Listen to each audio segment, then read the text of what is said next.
PKP ini hadir untuk memperkuat karena memang melihat dari pasca bencana itu ada masalah setelah itu timbul, khususnya di anak-anak. Pelatihan kapasitas bagi keluarga. Jadi melalui peningkatan ekonomi mereka, melalui mereka. Jadi ada satu kegiatan di mana mereka mereka minta untuk dilatih. Awal sekali kami sudah yakinkan kepada masyarakat bahwa kami PKP adalah jembatan, bukan sebagai penentu kebijakan. Kami akan mendampingi selama kurang lebih 3 tahun.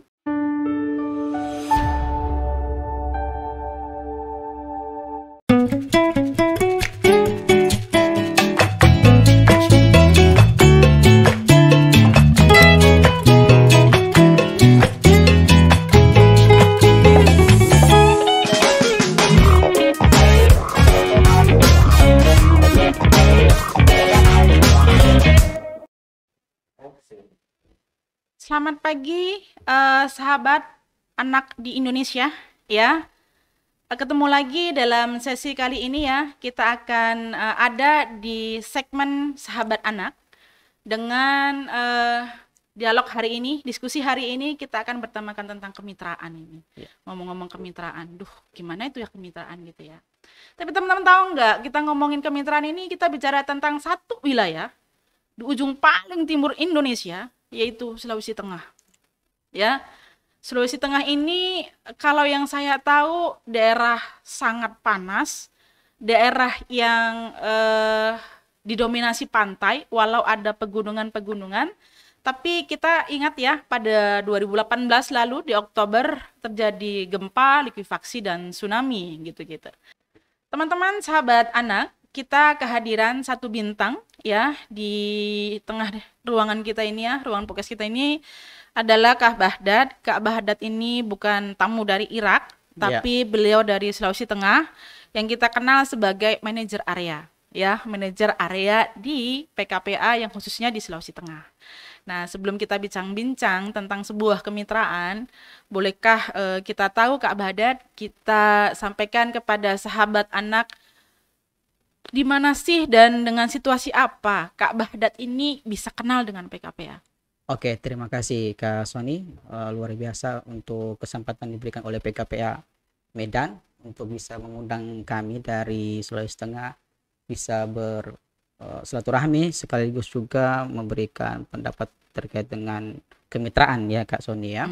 Baik, perkenalkan nama saya Muhammad Bahdad. Jadi memang Bahdad itu Kak bukan orang Irak. Ya, itu Baghdad itu ibu kota Irak ya. Iya, gitu. Baghdad. Jadi memang di PKPA saya sebagai manajer wilayah, manajer area kantor cabang Sulawesi Tengah, dan saya setelah bergabung sejak tahun 2018 Kak. 2018. Ya, pasca bencana ya? alam ya. Bencana alam 2018 tepatnya Oktober. Saat itu kemudian sampai sekarang kita sedang melakukan berbagai hal terkait untuk kemitraan untuk bisa memberikan pemenuhan hak anak di Sulawesi Tengah khususnya, seperti itu Kak Sony. Oke, jadi apa yang membuat Kak Bahdad tertarik untuk bergabung di PKPA? Tertarik sama PKPA, ya luar biasa Pak pertanyaannya Kak. Memang karena saya sendiri awalnya bergabung di PKPA itu memang tidak mempunyai banyak pengalaman di dunia NGO ya. Dan memang tidak mengerti juga terkait dengan perlindungan anak. Namun sejalan dengan itu saya sebenarnya seorang guru, awalnya guru, kemudian saya suka dengan anak-anak, bermain game dan sebagainya, mengajar anak-anak juga. Pada akhirnya ketika bencana alam terjadi, kemudian ada pembukaan rekrutmen dari Yayasan PKPA, saya masuk. Dan pada akhirnya saya banyak belajar di dalam PKPA. Saya melihat PKPA ini luar biasa karena selain saya diberikan hak ya untuk bekerja di PKPA, saya juga diberikan kapasitas Kak, kapasitas untuk banyak belajar terkait dengan perlindungan anak khususnya dan saya baru tahu ada undang-undang perlindungan anak gitu ya. Itu sangat ini ya, undang-undang yang konsep yang tidak pernah ditahu oleh orang Kota Palu misalnya. Itu belum tahu. Ya. Berarti di Palu sendiri ini masih masih awam ya? sekali soal yang namanya undang-undang perlindungan anak seperti itu. Nih sebelum kita ngomongin kemitraan nih, kan Kak Bahdad baru kenal PKPA. tahu nggak sih kenapa PKPA hadir di Sulawesi Tengah sampai apakah masih sekarang ini masih ada atau memang hanya untuk saat itu saja? Ya, PKPA awalnya hadir itu pasca bencana ya. Pasca Dia bencana. dia masuk di Oktober, Mm-mm. November, kemudian sampai di Desember itu dalam program emergency aid. Iya. Dan kurang lebih 4 bulan setelah misalnya ada dari pemerintah mengeluarkan kebijakan terkait dengan apa namanya pemberdayaan, maka ada kami diamanatkan kembali untuk menjalankan program pemberdayaan kepada masyarakat di dua kelurahan saat itu. Jadi memang terus menerus PKP ini hadir untuk memperkuat karena memang melihat dari pasca bencana itu ada masalah setelah itu timbul, khususnya di anak-anak. Banyak bisa dibilang banyak ada tindak kekerasan yang terjadi di dalam apa namanya pengungsian dan juga terjadi banyak bulian dengan anak-anak ini seperti itu.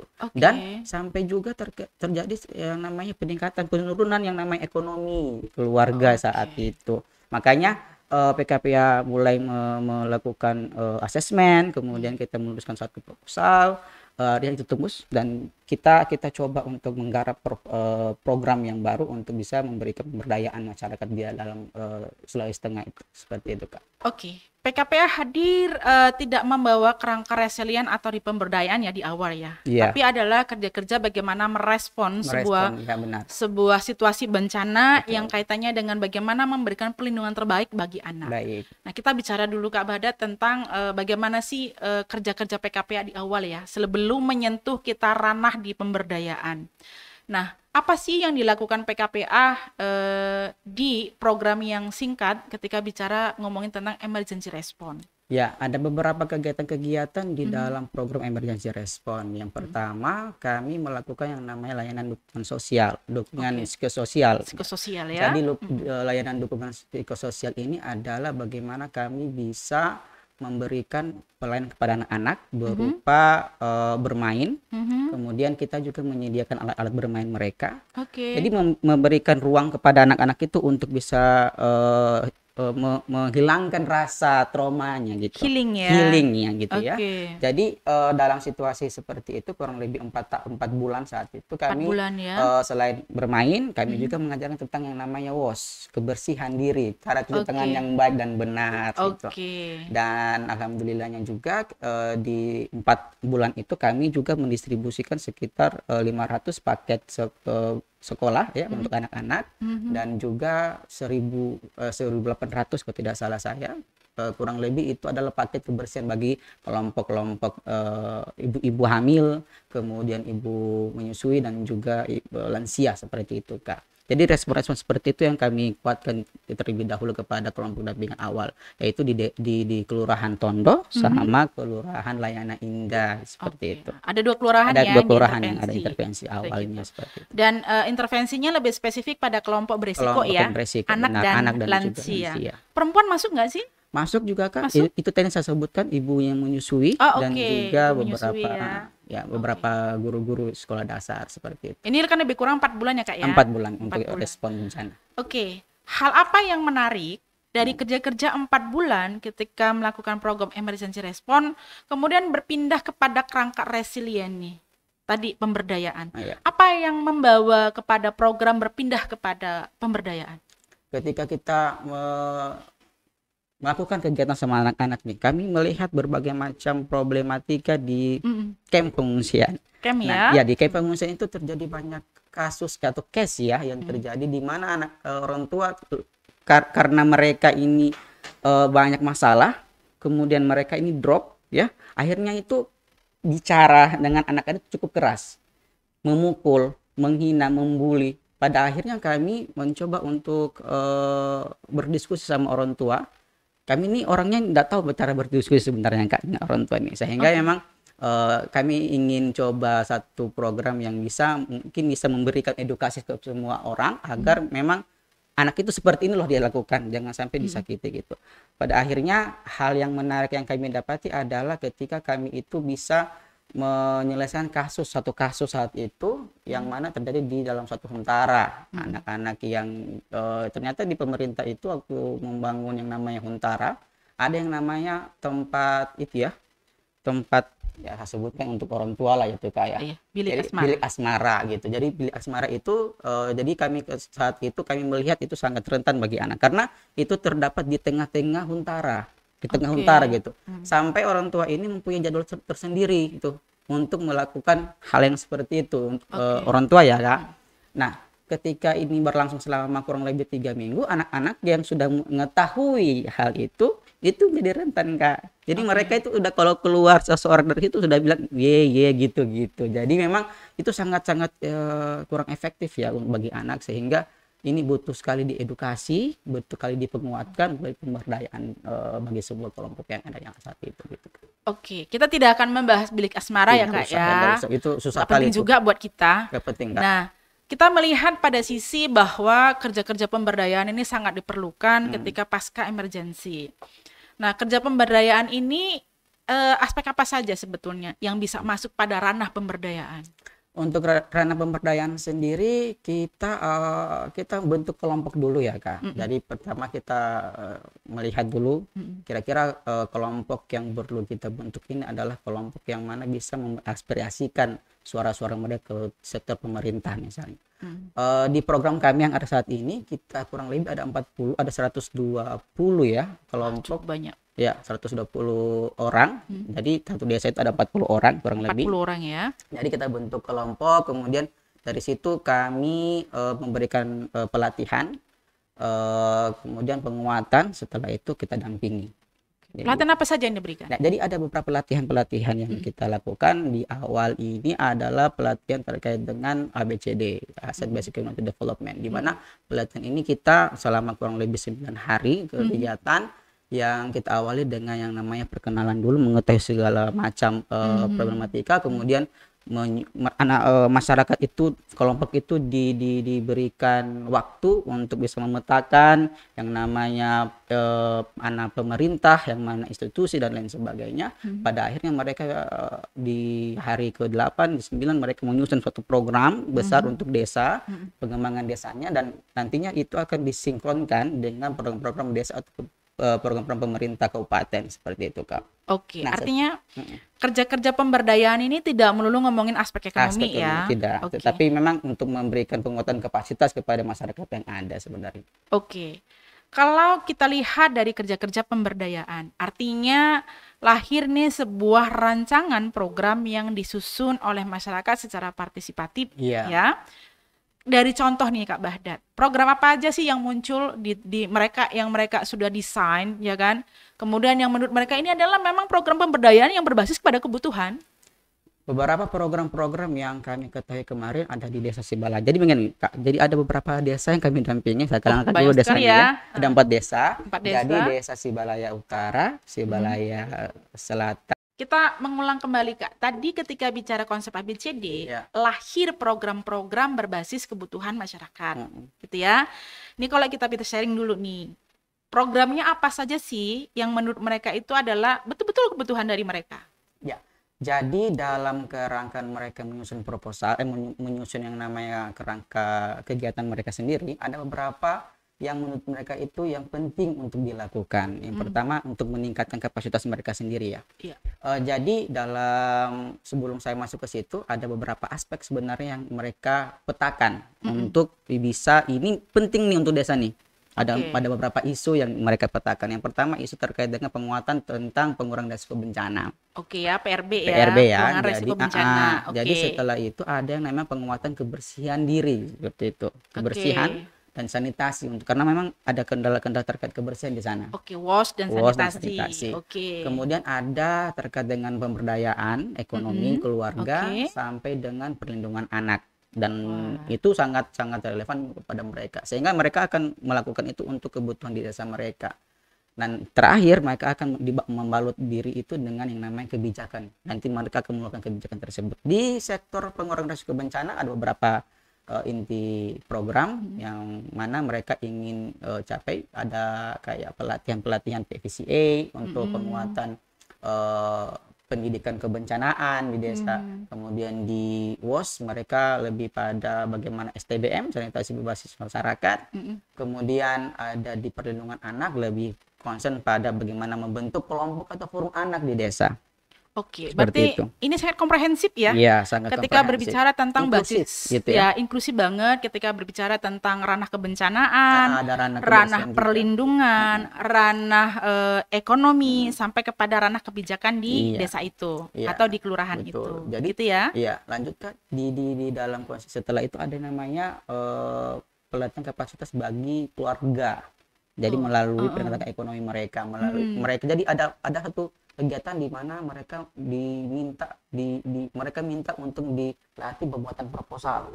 Oke, Pembuatan proposal, kemudian bagaimana cara packaging atau apa istilahnya ya Kak? packaging atau kemasan. Packaging Iya. dan kemasan gitu ya. Jadi mereka diminta dilatih, kemudian setelah itu mereka melakukan promosi kepada barang-barang mereka, jualan mereka seperti itu Kak. Ayo. Pada Ini akhirnya contoh dari sisi ekonomi sisi ya, ekonomi Kak Badat gitu ya. ya.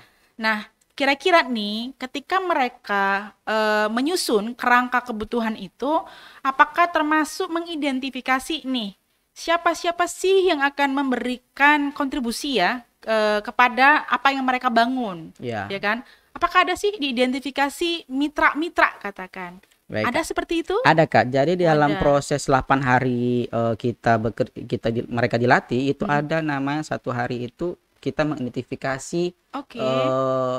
stakeholder pemerintah, Oh. pelaku usaha yang bisa terlibat dalam proses itu. Jadi memang Oke. mereka itu sudah mengidentifikasi duluan pelaku-pelaku usaha, ya pemerintah setempat yang perlu nantinya ke depan setelah mereka rancang program ini, inilah taman kami untuk partner gitu. Oke, partnership Nah, ya. partnership Jadi jadinya, kemitraan. kemitraan jadinya Oke. gitulah.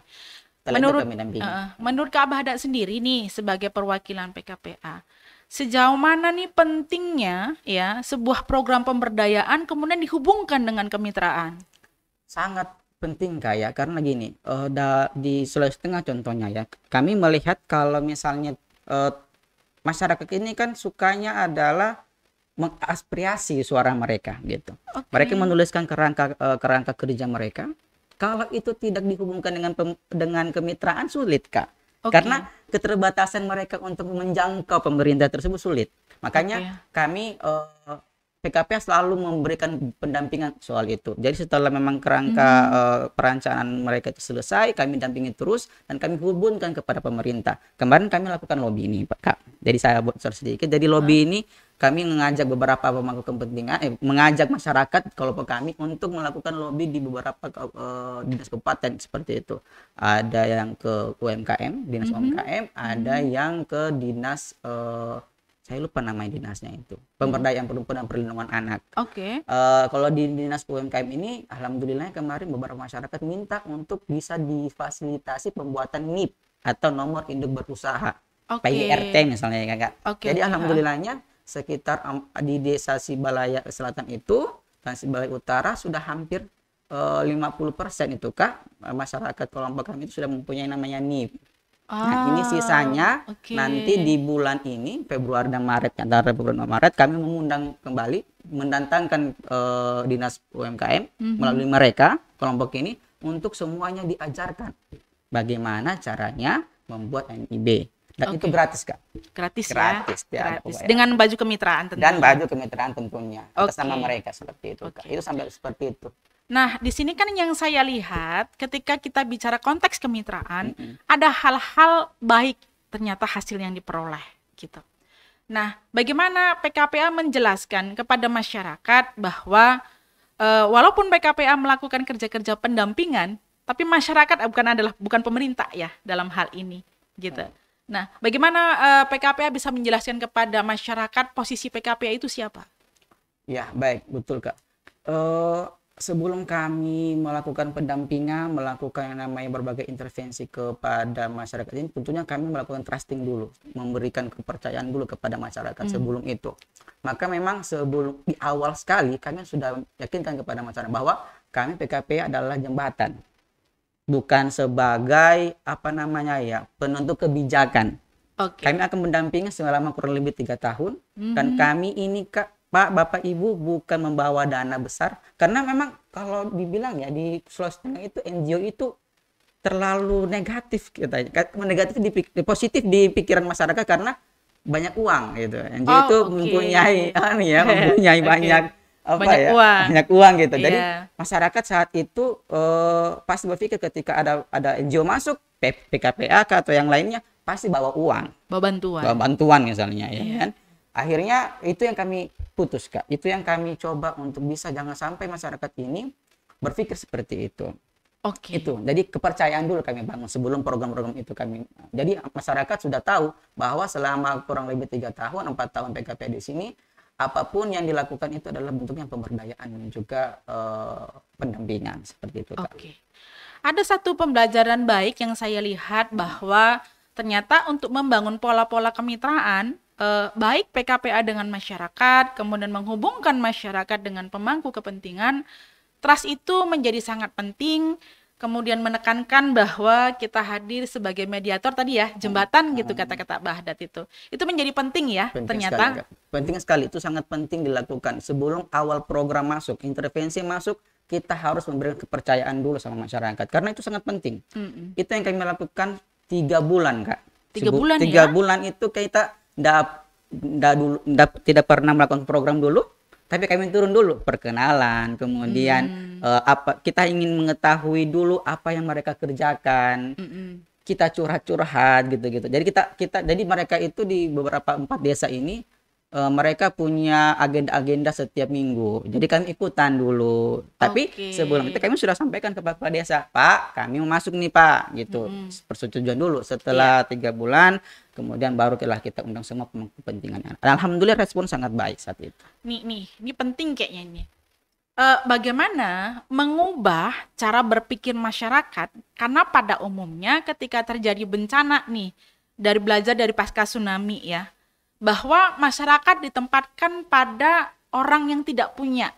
Jadi kalau berpikir pada orang yang tidak punya, rasanya tidak bisa bergerak, begitu ya, tidak bisa melakukan perubahan apapun. Nah, bagaimana nih strategi PKPA dalam meyakinkan mereka bahwa mereka itu bukan tidak punya, mereka adalah sama dengan PKPA yang mampu bergerak nih. Caranya seperti apa? Iya.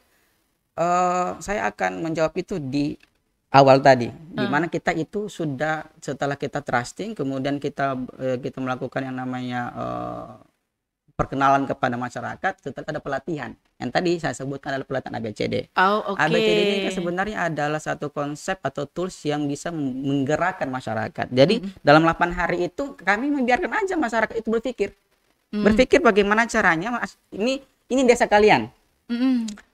Ketika perkenalan pun kami katakan bahwa teman-teman, Bapak Ibu sekalian, kami ini adalah jembatan dan Bapak ini adalah penggerak desa.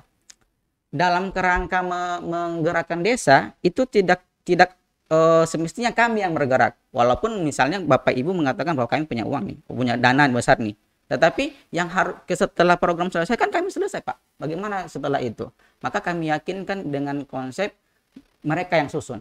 Mereka diberikan ruang untuk berpartisipasi, mereka diberi ruang untuk mengedukasi dirinya mereka sendiri tuh.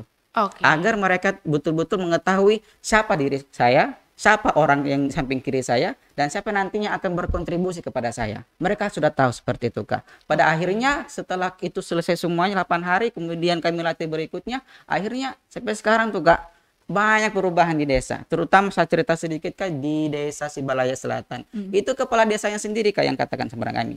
Ini bisa promosikan Kak. Oh, boleh. Jadi di kepala desa sampaikan begini, hanya PKPA itu gara-gara PKPA masyarakat di sini itu tidak berpikir lagi tentang huntap.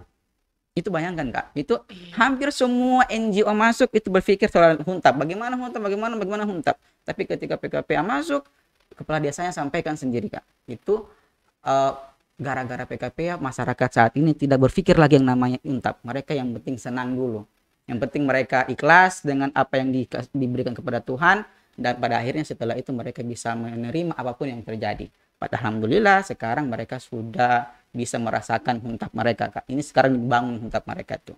Kurang lebih mereka itu tinggal di huntara yang pendeknya itu hampir tinggi saya misalnya ya Kak, itu sampai 4 tahun sudah Kak sampai sekarang. tahun. Pasca bencana. Alhamdulillah setelah memang ikhlas, sabar dengan itu semuanya itu sudah bisa mendapat nikmati gitu Kak. Jadi memang kami tidak pernah akan memberikan tidak akan pernah memberikan dana lebih kepada mereka kalau mereka ini tidak bisa memberikan mengetahui diri mereka dulu. Setelah itu kalau mereka sudah tahu, maka mereka bisa bergerak untuk diri mereka dan orang lain gitu Kak. Oke, artinya di sini masyarakat dibangunkan bahwa mereka itu punya jati diri sendiri, ya, Kak. punya sumber daya, bahkan bisa memetakan apa yang tersedia yang hari ini bisa diolah. Begitu kira-kira ya? Betul Kak. Iya, karena kalau menunggu pemerintah apalagi huntap. Kebijakannya masih sangat lama, membutuhkan biaya sangat besar. Jika menunggu itu mungkin masyarakat akan semakin limbung. Limbung, betul. Gitu ya. Nah, ini yang menarik nih, ngomongin sisi ekonomi dulu nih. Masa bencana nih ya, semuanya hilang. Apa yang kita peroleh semasa ini dibangun hilang. Kemudian tempat tinggal juga sementara yang sangat tidak syarat dengan kesehatan ya. Tadi kita bicaranya tingginya hanya sekian gitu kan. Kemudian mereka mampu menerima itu dan mampu mencukupi ekonominya. Itu seperti apa sih Kak? Kan nih ya, tinggal tempatnya pas-pasan. Ekonomi sudah tidak ada. Iya. Karena harta benda terbawa bencana. Nah, untuk mereka menemukan semangat kembali berekonomi, ya, berdaya. Nah, caranya seperti apa ini dengan mereka? Ya. Selain dengan ABCD tadi itu ya, gitu. Mereka kembali lagi jadi mereka ini kalau mereka ini melakukan pendekatan lagi kepada pemerintah ya Kak.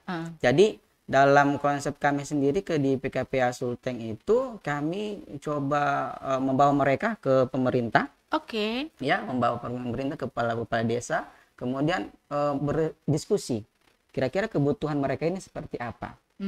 Pada akhirnya setelah itu kami mencoba, entah itu diterima atau tidak diterima, tetap kita terus akan mencoba karena tidak akan mungkin bisa masyarakat ini bisa berdaya ya mendapat bantuan kalau misalnya pemerintah tidak respon. Oke. Gitu ya.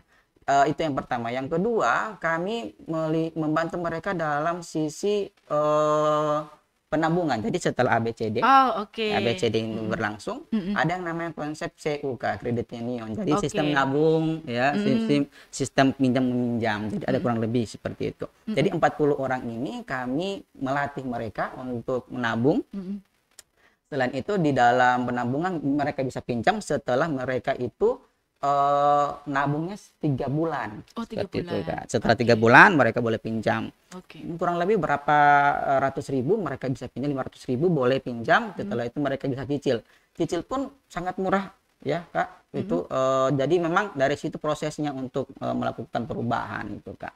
Jadi mereka sangat senang dengan program ini karena memang ada nilai yang berubah di situ Kak. Apa yang bisa ditangkap perubahan? Yang mereka bisa menyisikan nih uang belanja mereka, kemudian mereka bisa belajar soal menabung. Karena menurut mereka sendiri selama ini kami tidak tahu yang mana keinginan dan kebutuhan. Wow.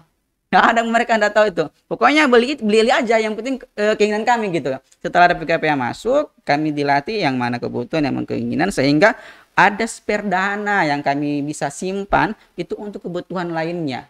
Kalau bisa dibilang kebutuhan emergensi misalnya, sakit tiba-tiba, itu bisa kami pakai dana itu. Dan itu terjadi di lingkup 4 desa ini yang kami dampingi seperti itu Kak. Oke. Nah, ini kan membangun kesadaran, membuat masyarakat berdaya, ternyata kan ada prosesnya ya. Proses peningkatan pengetahuan. Ya, tadi itu ya ada keinginan, ada kebutuhan, kemudian yang saya lihat nih ternyata yang dari Kak Bahdat jelaskan bahwa mereka juga dilatih keterampilan bagaimana menjalankan CU. Walau dengan suku bunga yang rendah ya untuk mereka. Kira-kira ada nggak sih kemitraan yang dibangun dengan pemangku lokal? Siapa saja mereka? Kalau pemangku lokal, pemerintah, ada pemerintah desa, kemudian ada tokoh-tokoh adat juga yang kita terlibatkan kemarin, sampai dengan tokoh pemuda. Jadi untuk apa sebenarnya itu kita lakukan? Karena memang kita ketahui semua kebijakan, semua aturan tidak luput dengan namanya adat. Gitu. Jadi kelompok adat-adat ini kami libatkan, kelompok masyarakat yang ada di dalam situ kita libatkan untuk bisa memperkuat pemberdayaan itu di desa. sehingga apapun yang mereka lakukan bisa terorganisir dan juga termonitoring oleh kelompok-kelompok ini sih. Nih, menarik nih lembaga adat. Biasanya kan ngomongin lembaga adat ini pasti erat kaitannya dengan apa ya, pesta-pesta daerah gitu ya, Ya, atau melangsungkan pernikahan di tingkat lokal gitu kan dengan masyarakat-masyarakat yang sangat kental dengan budaya. Apa sih yang bisa dibicarakan dengan kelompok pemangku kepentingan tokoh budaya atau tokoh adat bicaranya tentang pemberdayaan? kalau kita bicara soal pemberdayaan itu banyak kaitannya dengan tokoh adat, Kak. Misalnya kita Mm-mm. bicaranya soal penanaman waktu menanam yang baik dan benar. Oh, oke. Jadi gini, saya dapat cerita kemarin dari beberapa pemangku kepentingan. Mereka ini, Kak, kebanyakan menanam jagung, menanam padi lah itu ya. Mereka tidak pernah melihat waktu bulan gitu, Kak. Jadi ada dari kalau konsep adat itu ada seperti itu. Jadi ketika mereka itu tanam aja, setelah panen pangkas tanam. Panen pangkas tanam, tapi mereka untuk menanam, untuk apa ya, untuk bisa memaksimalkan tanaman mereka itu kurang efektif karena memang ada katanya di dalam adat itu waktu-waktu tertentu, bulan-bulan tertentu untuk menanam padi dan jagung. Nah, kami Oke. tanyakan tuh sama kepala desa, Pak, itu waktu-waktu kapan aja? Nanti dijelaskan tuh bulan-bulannya ini bagus nanam gitu. Kebanyakan seperti itu kami belajarkan. Jadi konsep-konsep pemberdayaan jalan di situ, Kak. Seperti itu, Kak. Oke, berarti memang ada hal-hal yang sebetulnya secara budaya itu sudah ada pengetahuan tentang cara bercocok tanam ya. Iya, Yang ini betul. kaitannya dengan kerja-kerja pemberdayaan, memaksimalkan potensi-potensi lokal ya. Mm-mm. Termasuk di situ ada tanaman padi, tanaman jagung, yang biasanya memang ketika pasca bencana ini mengalami perubahan ya Perubahan, biasanya. betul. Gitu.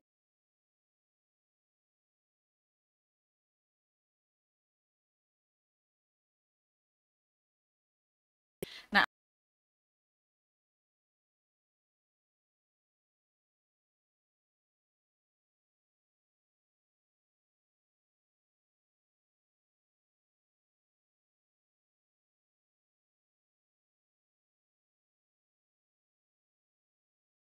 Anda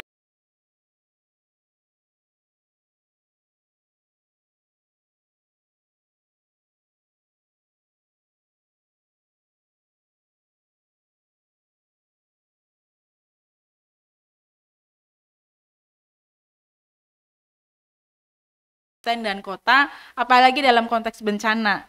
Biasanya sih anggarannya diutamakan hanya untuk Larinya ke sini huntap gitu ya. gitu kan. Bagaimana nih dengan kerja-kerja pemberdayaan yang kemudian mendorong mereka, oh ternyata ini penting. Masyarakat itu bukan hanya diberi hari ini selesai, tapi bagaimana kerja-kerja pemberdayaan itu bisa disinergikan atau disinambungkan dengan mereka. Iya, baik, Kak. Sangat betul, Kak. Kak Sony katakan memang sangat penting pasca bencana itu masyarakat itu diberi ruang untuk bisa berpartisipasi apalagi mengembangkan diri mereka gitu, Kak. Mm-mm. Jadi dalam konsep kami kemarin kami lakukan pendampingan dari pasca kegiatan ABCD ya, ada yang namanya kerangka rencana kegiatan yang mereka lakukan, kami hubungkan dengan pemerintah dengan melakukan yang namanya FGD kecil gitu. Oke. FGD di mana kami mengundang beberapa pemangku kepentingan yang sesuai dengan kebutuhan mereka. Mm-mm. Misalnya di dalam kerangka rancangan kegiatan itu ada mereka melakukan pelatihan jahit gitu ya, melakukan jahit, maka kami menghubungkan yang namanya pelaku dinas UMKM misalnya. Maka Mm-mm. kami mengundang di dalam FGD itu dinas UMKM. Kemudian ada terkait dengan bagaimana caranya eh, berternak ikan lele misalnya, maka kami undang dari dinas Perikanan. perikanan seperti itu, Kak. Jadi kami menyesuaikan dari kerangka kerja mereka, kemudian kami undanglah beberapa pemangku kepentingan, lalu itu terjadi diskusi. Terjadi yang namanya win solution gitu ya.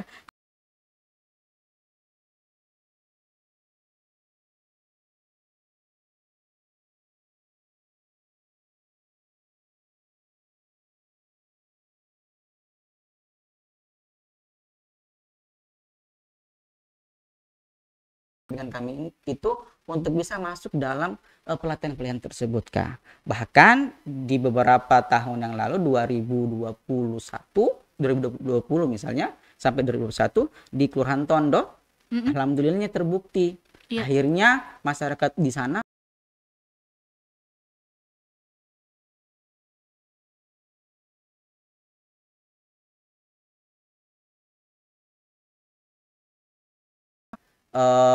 pengurangan resiko bencana yang barusan kemarin terjadi di Desa Bale. Di situ mereka alhamdulillahnya mendapatkan bantuan juga terkait dengan alat-alat pengurangan resiko bencana. Gitu, seperti itu. Jadi memang melakukan pendekatan dulu dengan pemerintah. Setelah ada rancangan tadi, kami mengundang FGD kecil-kecilan, kemudian kami win solution. Gimana nih kita mau mengisi apa yang memang sumber dayanya tersedia, gitu kira-kira ya. Oke. Nah, bicara konteks kemitraan nih.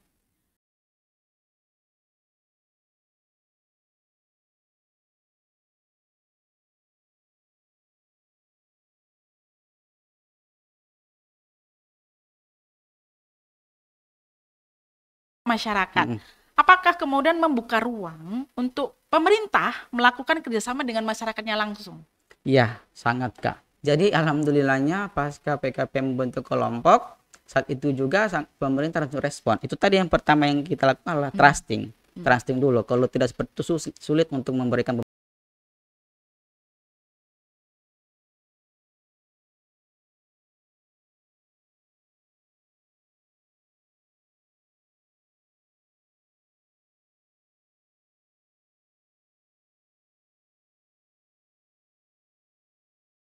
langsung melakukan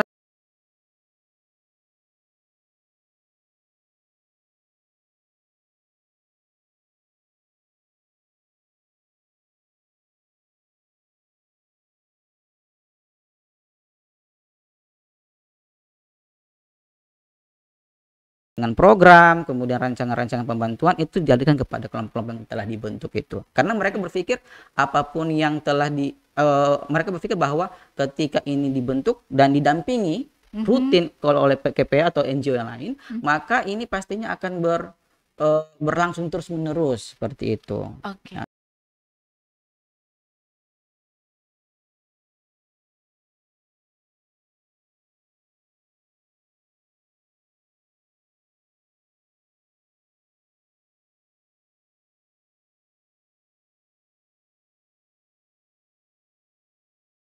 Di mereka ini karena meningkat, akhirnya masuk nih ke ruang-ruang satu badan yang dibentuk pemerintah desa yang mengelola dana desa, gitu kan. Apakah mereka juga terhubung ke dalamnya sehingga menjadi agen perubahan? Bahwasanya hasil dari pendampingan PKPA itu bisa berkontribusi nih sumber daya yang baik kemudian bisa digunakan dalam membangun desa.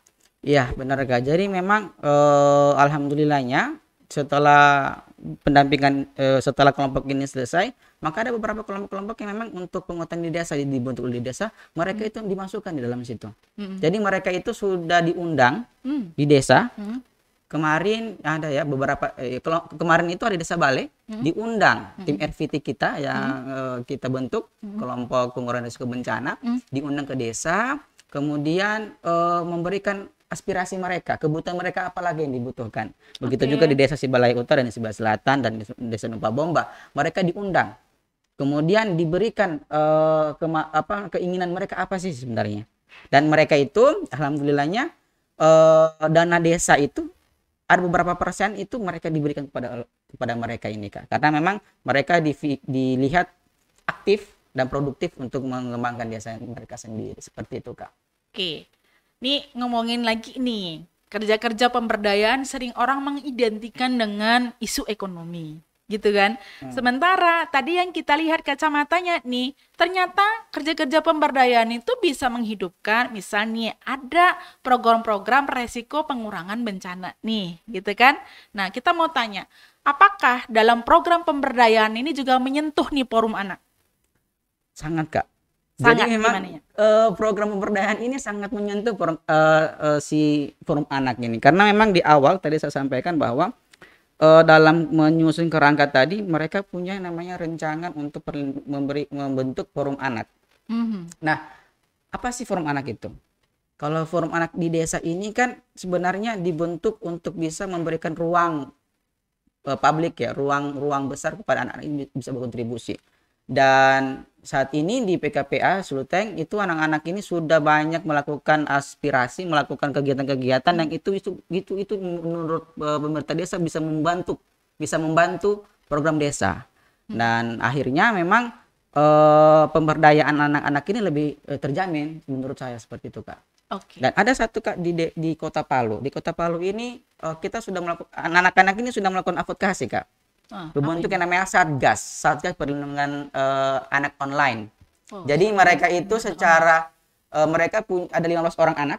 Kemudian mereka mereka melakukan advokasi kepada pemerintah Provinsi Sulawesi Tengah untuk semua sekolah-sekolah di Sulawesi Tengah itu, khususnya SMP dan SMA, itu membentuk namanya Satgas. Dan ini sekarang sudah kami juga akan lihat, kemudian kita akan alirkan juga kepada dua kabupaten yang kami dampingi saat ini, Kabupaten Sigi dan juga Donggala, seperti itu, Kak. Mudah-mudahan memang pemberdayaan ini, pemberdayaan anak-anak ini bisa menjadi memberikan pemenuhan anak yang ada di Sulawesi Tengah itu lebih terjamin lagi, seperti itu, Kak. Membuang ruang partisipasi menjadi lebih besar ya. Betul, Kak. Karena bisa terlibat bukan hanya di kegiatan-kegiatan bagaimana mereka melakukan kerja-kerja kreativitas untuk mereka meningkatkan kapasitasnya, tapi bisa membuka ruang untuk bisa melakukan dorongan kebijakan mungkin. Betul, sangat betul gitu, Kak. Itu sangat akan dilakukan ke depan karena memang itu concern kami. Di Palu dan juga Sigi dan Donggala itu ini anak-anak sudah mulai proaktif untuk memberikan pesan kepada pemerintah bahwa kami ini hadir di tengah-tengah kalian. Kami butuh suara, ini suara kami, tolong didengar dan tolong diresapi dan tolong dilakukan perencanaan untuk kami. Seperti itu, Kak. Kami sudah gerakan itu. Oke. Artinya yang perlu kita catat di sini, Kak Bahdad, kerja-kerja pemberdayaan itu tidak diidentikan dengan isu ekonomi. Tidak semua. Tapi bisa multi. Dan dengan pendekatan tadi Kak Bahdad bilang adalah ABCD ya. ABCD. Semuanya diramu di sana. Kak. Oke. Ini terakhir nih Kak Bahdad ya, untuk menutup bincang-bincang kita hari ini. Kira-kira catatan penting atau pembelajaran baik yang sudah bisa dilihat dari kerja-kerja kerangka pemberdayaan ini apa sih? Itu yang pertama. Yang kedua, next plan ya. Next plan itu PKPA mau ngapain di Sulawesi Tengah? Baik, Pak. Baik, Kak. Maaf ya, Bapak lagi saya panggil ya. Baik, Kak. Jadi di nomor pertama, yang pertanyaan pertama itu sangat menarik bagi saya karena memang itu seolah-olah ingin mengetahui bagaimana peningkatan pasca program ini berlangsung selama kurang lebih 1 tahun di Sulawesi Tengah. Artinya bukan 1 tahun sih, Kak. Ya. PKP ini lahir 4 tahun sudah di Sulawesi Tengah. 4 tahun. Okay. Jadi yang kami ingin sampaikan bahwa ada 3 faktor yang berubah di Sulawesi Tengah. Yang pertama dalam sektor anak, dalam kerangka anak-anak ini. Jadi anak-anak ini sudah bisa memberikan aspirasi mereka, sudah bisa diberikan ruang, kemudian mereka memberikan banyak manfaat ya. Kemudian mereka itu terlibat dalam kegiatan-kegiatan pemerintahan. Oke. Yang kedua di sektor masyarakat nih. Masyarakat ini yaitu keluarga. Keluarga ini kami dapatkan pendidikan yang baik berupa mereka ternyata sudah bisa mencatat buku pengeluaran dan pemasukan mereka dengan secara baik. Dan menurut mereka itu sangat penting, Kak. Karena itu tadi yang pertama saya katakan bahwa mereka sudah bisa memisahkan antara kebutuhan dan keinginan mereka. Yang selama ini mereka tidak tahu apa keinginan dan kebutuhan mereka. Gitu. Dan mereka sudah karena mereka kebanyakan pelaku usaha, maka mereka itu sudah bisa mengkoordinir sendiri apa sih yang untuk anak-anak dan apa sih untuk orang tua gitu. Jadi kebutuhan mereka sudah ketahui sendiri. Dan untuk sektor pemerintah mereka sudah lebih tajam mengetahui. Kurang lebih 4 tahun PKPA di Sulawesi Tengah, mereka secara langsung sudah mengetahui bagaimana apa itu si anak itu, apa untuk perlindungan anak dan kemana arah kebijakan ke depan kita bangun. Bahkan kemarin di Kota Palu melalui inisiasi PKPA ini pemerintah sekretaris Kota Palu langsung instruksikan kepada PKPA untuk membuat namanya surat edaran. Kami yang ketik surat edarannya, Kak. Jadi kami diminta karena kebutuhan tadi itu, kebutuhan yang bermasalah anak-anak terkait dengan online. Dan yang kedua tadi, Kak, soal next plan kami akan ke depan kita akan banyak berkoordinasi kepada pemerintah yang mana itu bersinkronkan dengan yang namanya nilai-nilai isu yang ada di dalam program kami PRB, WOS dan juga perlindungan dan juga ekonomi, kami akan melihat plan program mereka, kemudian akan kita sinkronkan dengan kebutuhan masyarakat yang ada, sehingga itu bisa memaksimalkan keberlanjutan ke depan, agar memang PKPA ini bisa memberikan dampak yang lebih baik lagi kepada masyarakat yang luas, bukan hanya di 2 desa, bukan hanya di 4 desa atau 2 kabupaten, tapi untuk semuanya di Sulawesi Tengah, seperti itu Kak. Termasuk Jadi, sektor bisnis mungkin? sampai di situ juga Kak yang kami bangun.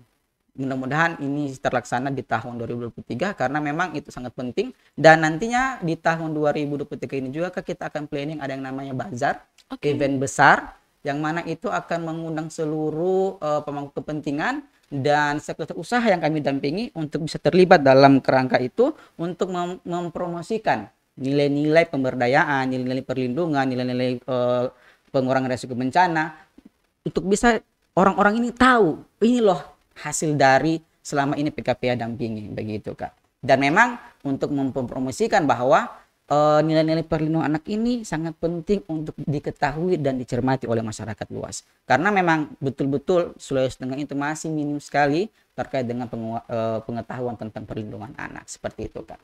Oke, terima kasih Kak Bahdat ya atas bincang-bincang hari ini.